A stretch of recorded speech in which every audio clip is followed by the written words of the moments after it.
All right, welcome everyone to another deep dive.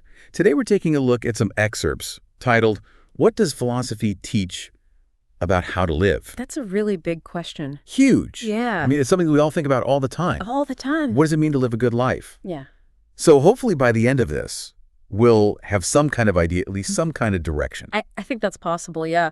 Philosophy really tries to grapple with these big questions and come up with ways to help us live better. Yeah. And so we're going to try to figure out what that might look like today. Okay, I'm excited about this. Yeah. And so the source kind of kicks things off by basically defining philosophy as the study of the self, Yeah. reality, and existence. Yeah. So pretty broad topics. Sure. And so I guess I'm curious, like how can actually understanding these things, how can it help us live better lives? Well, I think the thing about philosophy is that it gives us tools and frameworks for making better decisions. So much of our lives is about making decisions. Yeah. Whether it's what to eat for breakfast or, who to marry. Sure. Big life decisions, little life decisions, and philosophy can help us make those decisions in a way that is more likely to lead to happiness and fulfillment. Okay, that makes sense. Because it's all about understanding ourselves better, understanding the world around us better, Right. and then making choices that are in line with what we really value. Okay, that makes total sense. Yeah.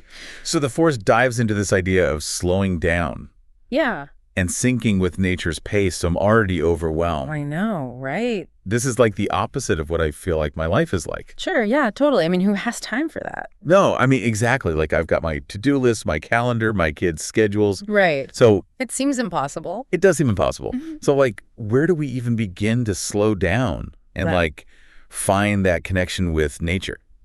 Yeah, so I think the thing is, you don't have to think about this as like going to live in a cave Right. or anything super drastic. It can be really simple. Just finding small pockets of stillness in your day. So that might mean just taking like 5 minutes Right. to meditate in the morning, Yeah. or maybe going for a walk in nature, but actually leaving your phone at home, Oh, that's scary. or even just paying attention to your breath for a couple moments throughout the day. Okay, so it's about being present. Yeah, totally. Yeah, that actually reminds me. I tried meditating once. Yeah. And my mind was racing. Like I couldn't. It's so normal. Is that normal? Yeah, you're not alone. Okay. It happens to everyone. Think of it like this. Your mind is like a puppy Okay. that just wants to run around, right? It wants Huh. to explore everything. Yeah.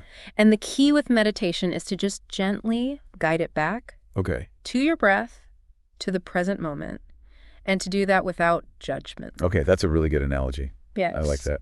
So the source also talks about resilience, which is something that I think we all need, Yeah. especially in today's world.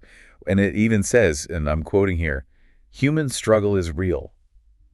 Like, period. Yeah. It's true. Like, we all go through hard times. Absolutely. And so, life's not always sunshine and rainbows. Definitely not. So I'm curious to kind of unpack that a bit more. Like, what does philosophy actually offer us Yeah. to build resilience? So, there are a lot of different philosophical schools of thought. Right. And they all have different perspectives on dealing with hardship. But one that comes to mind that's really relevant here is Stoicism. Okay. Have you ever heard of the Stoic practice of negative visualization? That sounds pretty intense. It does sound pretty intense, but it's actually not Okay. as scary as it sounds. Basically, the idea is you imagine worst case scenarios, Okay. but you don't do this to dwell in negativity or anything like that. Okay. You do it to mentally prepare yourself for those possibilities. Okay. And also to appreciate what you have in the present moment. So it's kind of like a mental exercise Exactly. to help prepare you. Exactly. So if you can imagine things going wrong, then when things actually do go wrong, it's not such a shock to the system. Right. Okay. It's kind of like exposure therapy almost. In a way, yeah. And it can also help us to manage our anxiety and just be more resilient overall because we're Right. not so caught off guard by the inevitable challenges that life throws our way. Okay. And, I think that's a really good point because, a lot of times we try to avoid thinking about the bad stuff. Yeah. And then when it happens, it's like, we don't know what to do. Exactly. So it's like practicing. Yeah. Practicing. Yeah, I like that. Okay, so the source also touches on this idea of connecting with others. Yeah. And embracing their flaws is the way that it's worded in the source, and Okay. keeping our own goals in mind. But how do we balance like acceptance of other people's flaws Yeah. with setting boundaries? Yeah.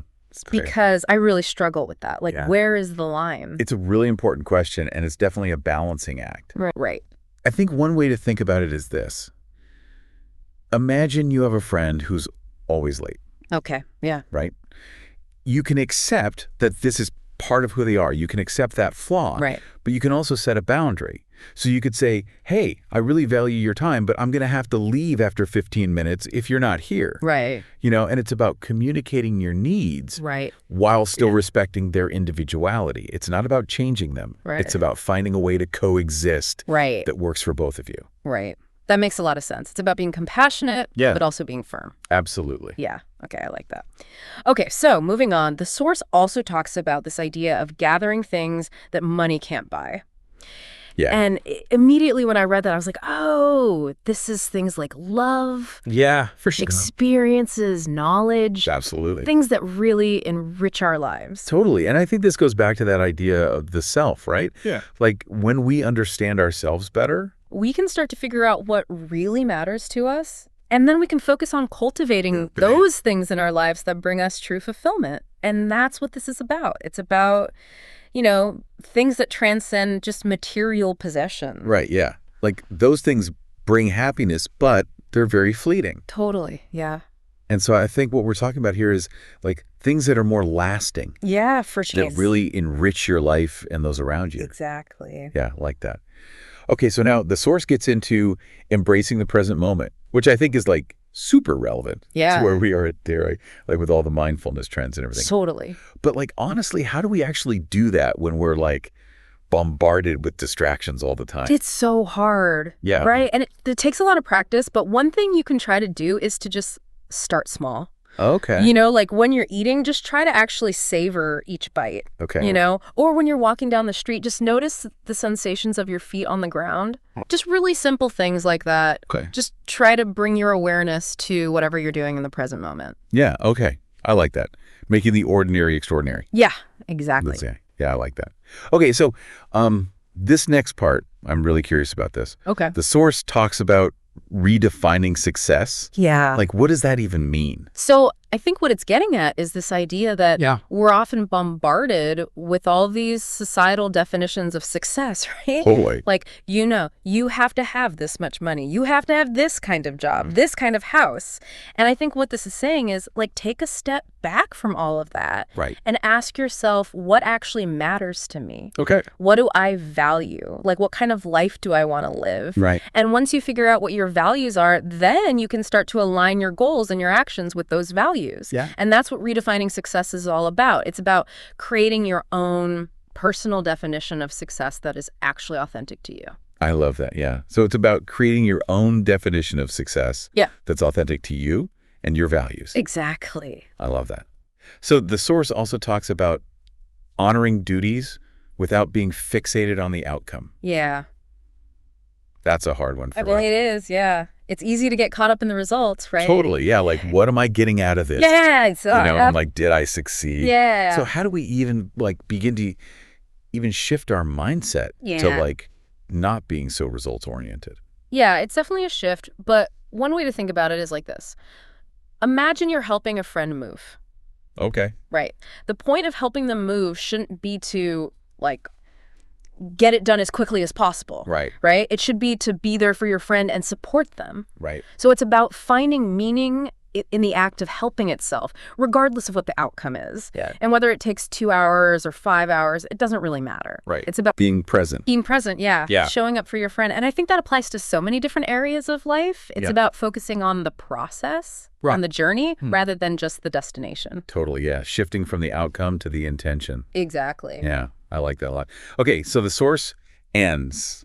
This is the last thing. Okay. The source ends with this idea of self-reflection Yeah. and exploring our magnanimity. Yeah.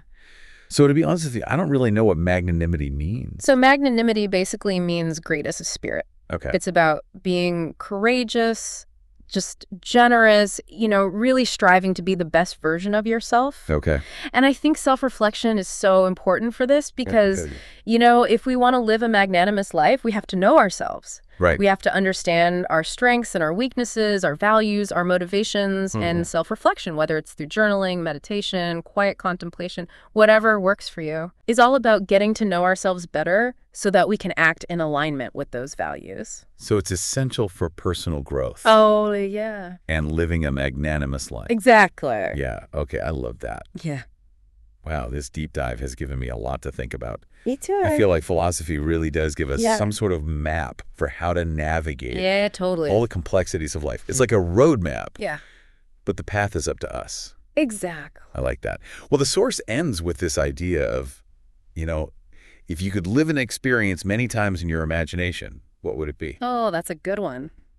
And for me, I think I would choose to relive moments of deep connection with the people that I love. Those moments where time kind of seems to stand still. Yeah, those are precious moments. Yeah, totally. What about you? Ooh, that's a tough one. I think I would choose those moments where I feel like I'm really in flow. Okay. Where I'm completely absorbed in what I'm doing and I lose track of time. Right. Those are the moments where I feel most alive. Yeah, those are amazing. Yeah. So maybe writing or playing music. Yeah. Or even having a really engaging conversation. Right. Yeah, those moments where you're just like... Just completely present and in the zone. Totally. Okay, well, listeners, what experience would you choose? Something to think about. Thank you all for joining us for this deep dive into philosophy. Exactly. I think we've learned a lot today. Yeah, definitely. There's always more to explore. Exactly. And so we'll see you next time.